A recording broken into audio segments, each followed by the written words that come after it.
Your child dying is the most broken thing there is, and it can't be fixed. It's like you've had your stomach ripped out from inside you. Where I've closed my eyes and gone to sleep, sometimes you get some peace and some tranquility when you sleep in. In the early days when I lost Ella, when I opened my eyes, that's when the nightmare started. It was easier to be asleep than be awake. It's the worst thing that anybody could ever go through.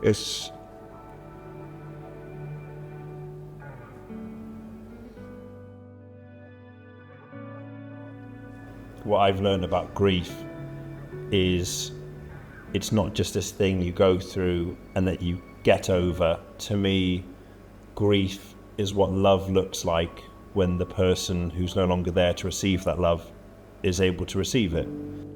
I was concentrating more on my daughter and my wife to make sure that they were okay. Felt very lonely as well, even though we were surrounded by family and friends. For me, everything's getting harder right now. We've been in shock for so long with everything that's gone on. The realisation is starting to come in, all the trauma of everything that happened that day, and then the last few days that Mably had is all starting to get in our heads, and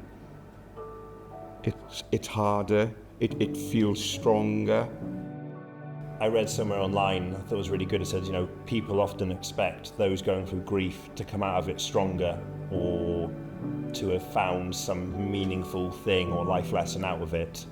But actually, it's just good enough that the person going through this is still here and is still surviving, and it's too much to expect someone to be better because of this. There's a perception that men have to be strong, and that comes at a consequence.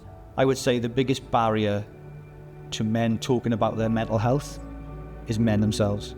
When you sit around a table with grieving men who are going through the same thing, even if people don't want to talk, they listen to others, and I would say the people who don't want to talk would automatically just join in.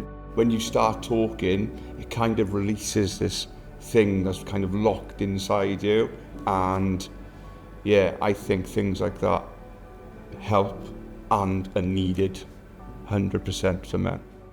Everybody suffers from mental health in one form or another. Some people think that it's just them who suffer from it. No, everyone's got it. Because men don't talk about it, it just gets bottled up.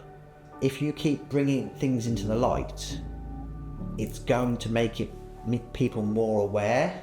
And to be fair, this is where 2 Wish have helped.